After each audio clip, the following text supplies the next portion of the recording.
warahmatullahi wabarakatuh. Selamat siang para medikanian. Jumpa lagi dalam acara Bincang Sehat Medikanian. Bersama saya, Dr. Gigi Seli Septi sebagai pembawa acara pada hari ini. Dan juga kita mempunyai narasumber yaitu Dr. Gigi Aji Pranata. Sebelum kita mulai acara Bincang Sehat Medikanian pada hari ini, sebelumnya Rumah Sakit SMC mengucapkan Selamat Hari Sumpah Pemuda. Semoga dengan semangat Sumpah Pemuda kita tetap dapat sehat melewati semua pandemi yang terjadi pada saat ini. Bincang Sehat Medikanian kita hari ini membahas satu topik yang sangat menarik, yaitu pentingnya menjaga kesehatan gigi dan mulut di masa pandemi COVID-19 dengan narasumber Dr. Gigi Aji, spesialis bidang mulut. Halo dokter, selamat siang dokter. Siang. Bagaimana nih dok kabarnya? Alhamdulillah baik. Oke, kalau gitu kita langsung mulai aja ya dok acara hari ini.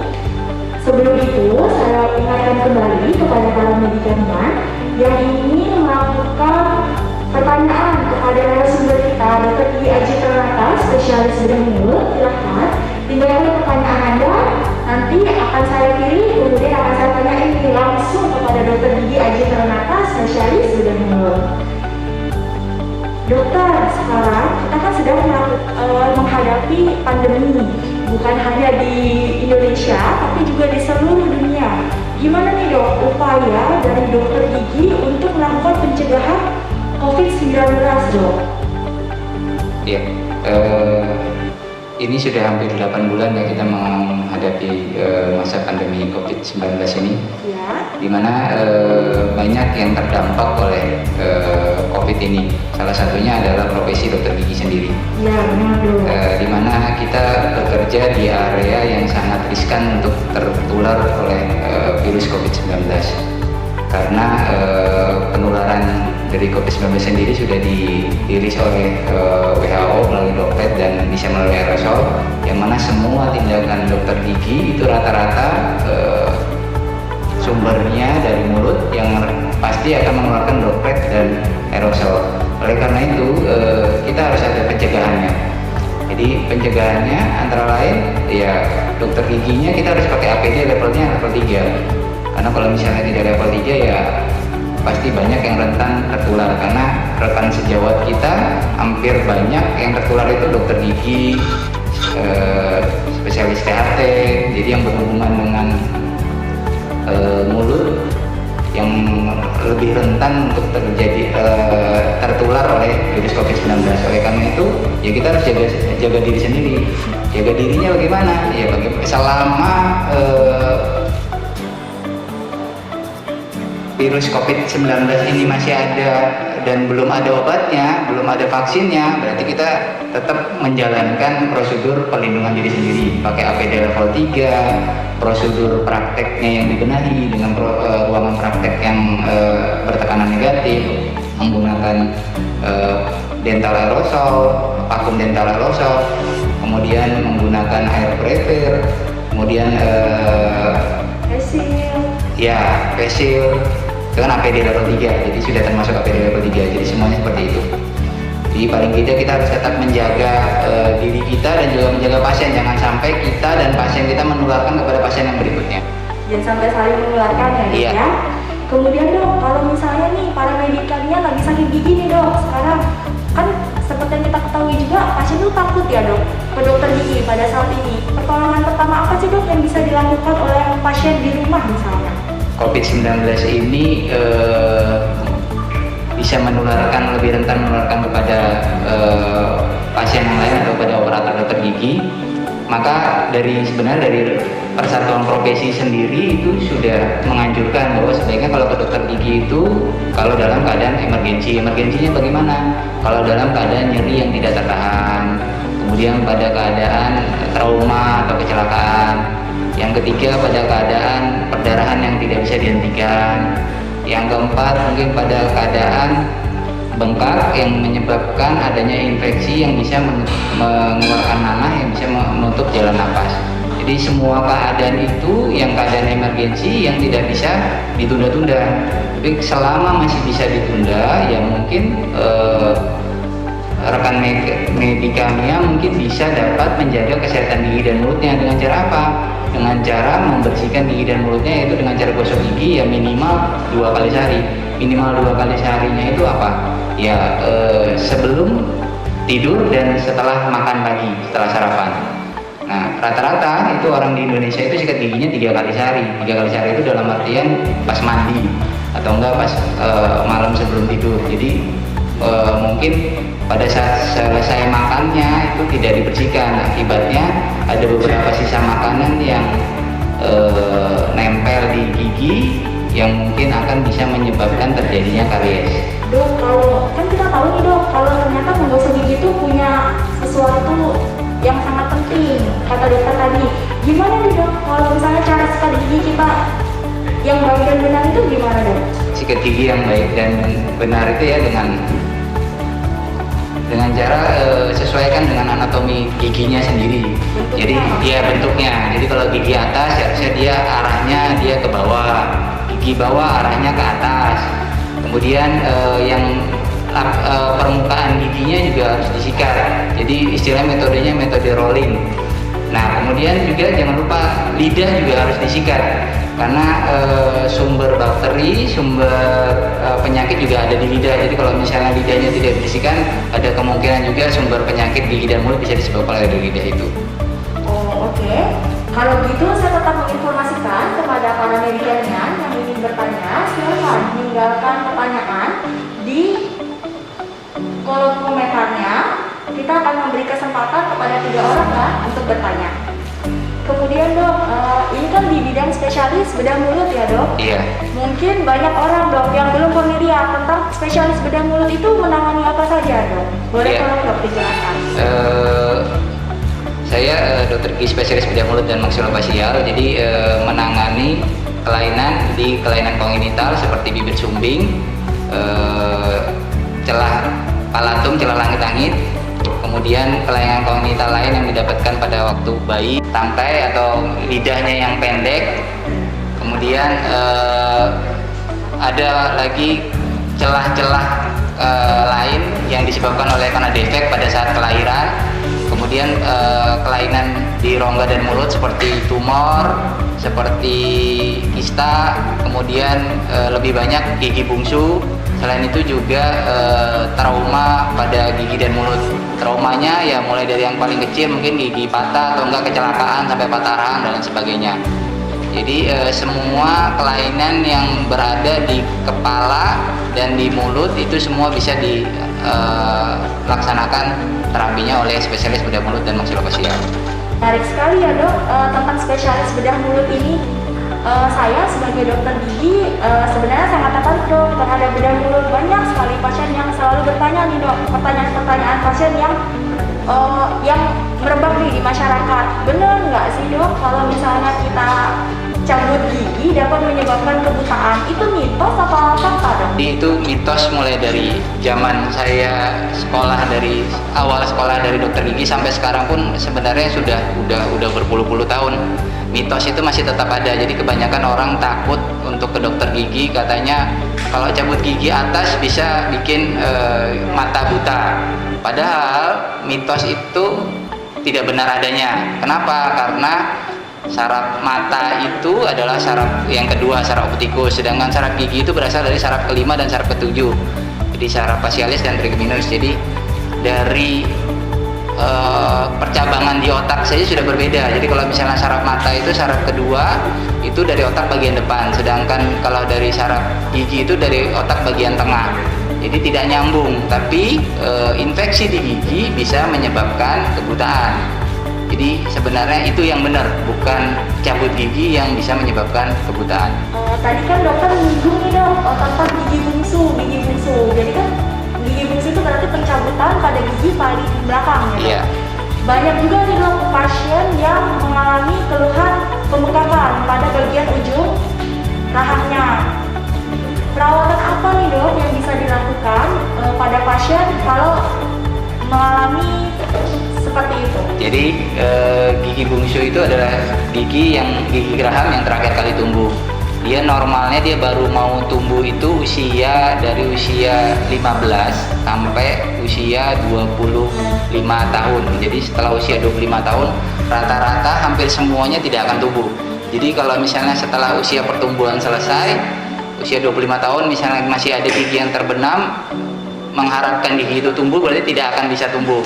Nah, sementara gigi impaksi atau gigi terbenam itu menyebabkan banyak kelainan, banyak yang dirasakan oleh pasien, antara lain sakit kepala sebelah atau migrain, sakit leher bagian belakang, sakit pundak bagian belakang, telinga berdengung, mata merah, sakit sendi rahang, buka tutup mulut jadi terbatas, bisa bikin bengkak, bisa bikin bernanah, kemudian juga bisa bikin jadi tumor jinak namanya kista dendritis, bisa bikin jadi ameloblastoma, bisa bikin daging tumbuh atau fibroma. Jadi banyak sekali yang bisa disebabkan oleh karena gigi bungsu kalau dia lagi infeksi. Makanya sebaiknya sebelum ada keluhan dibawa ke dokter gigi diperiksa apakah gigi tersebut bisa tumbuh atau harus dilakukan penanganan. Karena kalau tidak bisa tumbuh, pasti seumur hidup pasien akan mengalami gangguan seperti yang tadi saya sebutkan. Jadi dia akan merasa tidak nyaman. Makanya sebelum ada keluhan itu sebaiknya dia harus periksa ke dokter gigi, dan mungkin dari dokter gigi akan disarankan untuk foto ronsen gigi. Oh, berarti pertama kali kita lakukan periksa dulu nih dok ya ke dokter gigi. Kalau misalnya nih dok nggak ada keluhan tapi terlihat terus sekali berdenging, apa itu bisa juga dok disebabkan gigi bungsu? Rata-rata kalau misalnya tidak ada keluhan dari telinga, hidung, dan tenggorokan, mungkin bisa disebabkan hampir 75% disebabkan oleh karena gigi bungsu. Jadi sebaiknya kalau misalnya keluhannya tidak dari dalam gigi dan mulut, misalnya menyebabkan kelainan pada yang lain, periksa dulu organ tersebut. Jadi kalau misalnya organ tersebut ternyata tidak ada kelainan, hampir 75% disebabkan oleh karena gigi. Oh, dokter, ada lagi nih dok pertanyaan. Banyak pasien yang bilang kalau sakit giginya lagi sakit nih, giginya nggak boleh dicabut. Itu benar nggak dok? Ya, sebenarnya tergantung situasi ya. Jadi kalau gigi sakit dia menyebabkan infeksi yang berat sehingga bisa mengganggu jalan napas, ya kita terpaksa harus melakukan tindakan. Tapi kalau misalnya sakit giginya bisa diatasin dengan cara pemberian obat-obatan, ya sakit giginya mungkin kita berikan medikasi dulu atau diberikan obat dulu. Permasalahannya adalah rata-rata pasien yang sudah sakit gigi ini mau minta giginya dicabut segera. Iya benar dok. Nah, sementara pada waktu misalnya gigi sakit itu, anestesi yang dilakukan oleh dokternya tidak akan semuanya berhasil, karena pada saat melakukan anestesi, yang namanya anestesi itu sifatnya asam, sementara di gigi yang sakit itu ada keluar nanah atau keluar sesuatu bakteri yang dia bersifat basa. Jadi asam sama basa jadi netral. Jadi mau anestesinya bagaimanapun kadang masih terasa sakit pada waktu dicabut. Jadi mesti harus ada teknik-teknik tertentu untuk mencabut giginya. Nah, mungkin itu ya kalau misalnya tindakan emergensi pasti semua dokter spesialis bedah mulut dan maksilofasial pasti bisa menangani tersebut. Tapi kalau misalnya rekan-rekan medikania sakit gigi kemudian ke dokter gigi, ya mungkin ya pasti dari dokter gigi setempat ya langkah yang tepat ya dengan memberikan medikasi tersebut, memberikan obat-obatan. Pemberian obat-obatan yang diberikan itu ada jangka waktunya nggak dok? Ya, sebenarnya pemberian obat-obatan kalau sakit ya cukup diberikan analgetik atau antisakit. Kebanyakan yang salahnya karena sekarang mungkin obat-obatan gampang didapatkan oleh pasien kadang waktu pas ke puskesmas, oh dia dikasih ini, akhirnya dia beli sendiri. Padahal kita harus lihat obat yang dikasih itu apa. Jadi kalau misalnya cuma sakit, kita cukup memberi analgetik, atau medikania harus cukup minum analgetik saja atau antisakit saja, jangan meminum yang lain. Jadi kalau sudah meminum antibiotik itu sudah pasti salah. Ya, jadi suatu tindakan yang salah, karena antibiotik itu ada waktu minimal minum obatnya, minimal 4-5 hari. Jadi kalau misalnya tidak minum 4-5 hari, kemungkinan kumannya resisten, nantinya pada saat terkena sakit gigi lagi, dokternya mesti harus kasih antibiotik yang dosisnya lebih tinggi atau yang levelnya di atas antibiotik yang pertama. Jadi harus ada tindakan yang tepat dari pasiennya tersebut. Jadi kalau misalnya sakit ya cukup minum anti sakit saja ya. Kalau misalnya anti sakit ya paracetamol saja, cukup itu. Kalau misalnya minum paracetamol sudah tidak bisa teratasi ya harus ke dokter gigi. Jadi harus tetap ya dok ya, Iya. dokter gigi untuk memeriksakan kesehatan gigi dan mulut. Iya. Dokter, ada pula nih dok, biasanya ibu hamil yang sakit gigi, apa dokter pengen langsung dicabut giginya? Apakah boleh dokter pencabutan pada ibu hamil? Ya, pencabutan pada ibu hamil itu tergantung dari situasi dan kondisi lagi tadi.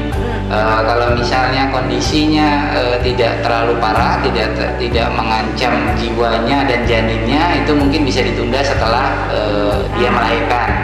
Tapi kalau misalnya ada suatu tindakan yang tidak bisa kita tunda, tiba-tiba dia abses, tiba-tiba dia bengkak parah, ya kita harus koordinasi dengan dokter spesialis obgynnya, spesialis kandungannya untuk apakah bisa dilakukan untuk tindakannya.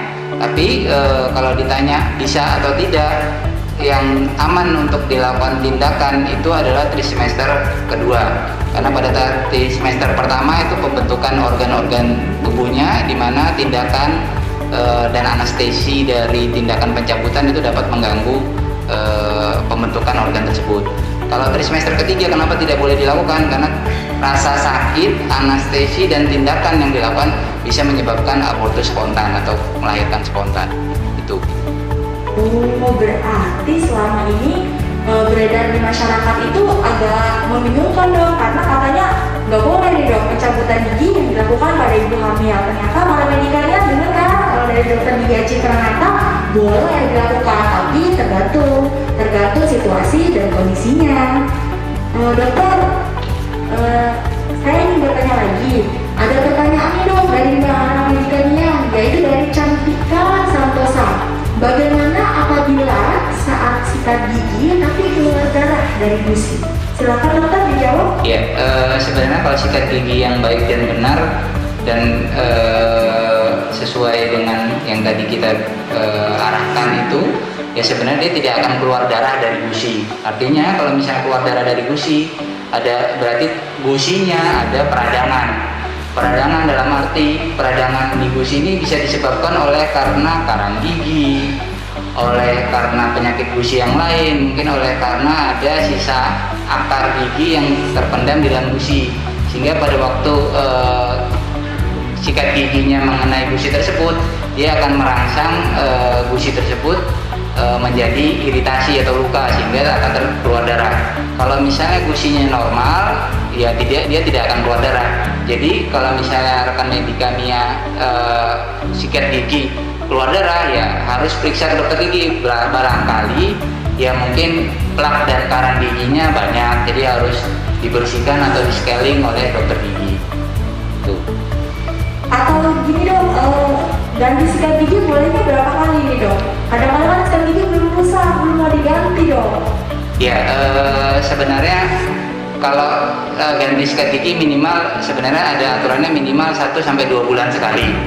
Tapi kita juga harus melihat kepala sikat giginya sendiri, karena kalau misalnya dilihat, dok kita kalau misalnya pakai sikat gigi itu yang bagaimana sih? Sikat gigi itu memakai bulunya yang halus, dan kemudian kepalanya yang lebih mengecil ke akhirannya, dengan tujuan supaya kita sikat gigi sampai ke daerah yang paling belakang. Nah, sementara kalau misalnya bulu halus itu, kalau misalnya sikat giginya baik dan benar, mungkin sebulan saja sudah rusak. Nah, kalau sudah rusak itu sudah waktunya untuk diganti, karena kalau misalnya tidak diganti, berarti efektivitas kita untuk membersihkan kotoran di sela-sela gigi pasti juga akan berkurang. Akibatnya pasti kotoran akan menumpuk di gigi tersebut. Oke, kita bacakan lagi dokter pertanyaan dari Stanford Wicaksana. Apa yang harus pasien siapkan saat berobat ke dokter gigi? Ya, kalau misalnya di masa pandemi ini, pada saat berobat ke dokter gigi tadi yang saya bilang kan, kalau misalnya tidak dalam keadaan emergensi, misalnya tidak sakit, tidak bengkak, tidak dalam keadaan berdarah yang berlebihan, ya sebaiknya bisa ditunda sampai masa pandemi ini berakhir. Karena paling tidak kalau misalnya dari praktek dokter giginya itu tidak bagus untuk sirkulasi udaranya ada rentan, mungkin pasien bisa tertular COVID-19. Jadi untuk sementara kalau misalnya pun semua itu, dok saya ini sakit bengkak, bagaimana dok persiapan saya? Ya paling tidak tetap harus ke dokter gigi. Tapi kalau misalnya Anda yakin Anda tidak tertular COVID-19, ya Anda bisa datang ke ini. Tapi kalau misalnya nggak yakin, ya pasti pada saat datang ke dokter gigi, untuk semua tindakan di dokter gigi, kalau di saya di bedah mulut dan maksilofasial, semua tindakan kita yang bersifat aerosol dan mengeluarkan darah, kita prosedurnya tetap harus cek rapid dulu. Kalau di SMC mungkin ada tes rapid dan klia, IPA dan klia ya. Iya benar dong, di sini Ya. disediakan. Ada lagi nih dong pertanyaan dari Nani Gomez. Apakah bekas kehitaman pada gigi depan yang mati bisa dihilangkan? Ya, bekas kehitaman pada gigi depan yang mati itu semua bisa dihilangkan ya. Tapi dihilangkannya tidak bisa pada sekali kunjungan, nggak bisa. Nanti biasanya berhubungan dengan dokter gigi spesialis konservasi gigi. Jadi dia harus dilakukan perawatan saluran akar. Dengan dilakukan perawatan saluran akar pada gigi depan yang mati tersebut, nanti setelah dimatikan sarafnya, kemudian diisi saluran akarnya, nanti dia akan gigi yang kehitaman tersebut bisa dilakukan kemudian kembali, namanya internal bleaching. Jadi bisa dirawat, tapi perawatannya mungkin berkali-kali. Nah itu harus dilakukan oleh dokter gigi spesialis konservasi gigi atau dokter gigi umum yang mungkin mereka khusus atau mempunyai spesialis seperti itu masih bisa. Berarti kadang-kadang kan pasien bilang, kok saya harus berkali-kali nih datang ke dokter gigi, ternyata harus ada perawatan yang dilakukan. Iya, jadi banyak sih mitos, kita jangan ke dokter gigi ya, karena kalau ke dokter gigi kita pasti perawatannya berkali-kali. Karena itu semua tergantung dari kondisi dari gigi pasiennya tersebut. Karena kebanyakan pasien sudah datang ke dokter gigi itu rata-rata bolongnya udah gede, bolongnya sudah sampai ruang pulpanya, sudah sampai tempat pembuluh darah dan pembuluh sarafnya, otomatis pasti sakit. Yang namanya sakit kita nggak akan bisa langsung tambal, jadi masih harus perawatan saraf dulu. Yang namanya perawatan saraf gigi itu butuh 4-5 kali kunjungan setiap minggu, harus bolak-balik. Memang seperti itu prosedurnya. Mau ke dokter gigi manapun, mau ke dokter gigi ke daerah manapun, semua negara manapun, semua yang prosedurnya mengusung. Kalau medikannya, jadi kalau misalnya ke dokter gigi, kunjungannya itu bisa 1 kali, bisa beberapa kali, tergantung dengan kasus yang akan ditangani. Benar gitu ya dok ya? Kemudian dok, kalau misalnya pada anak-anak, biasanya kan anak-anak tuh giginya pada ompong nih dok, itu emang harus langsung dicabut atau harus dirawat atau dibiarkan aja atau gimana dok? Pada anak-anak tergantung kondisinya ya. Kalau misalnya kondisi gigi penggantinya, gigi erupsinya masih lama, ya harus dilakukan perawatan. Tapi kalau misalnya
tidak mengintip napasnya itu selama setengah jam, ada kemungkinan perdarahan terus terjadi. Kemudian pasien tidak boleh terlalu sering meludah.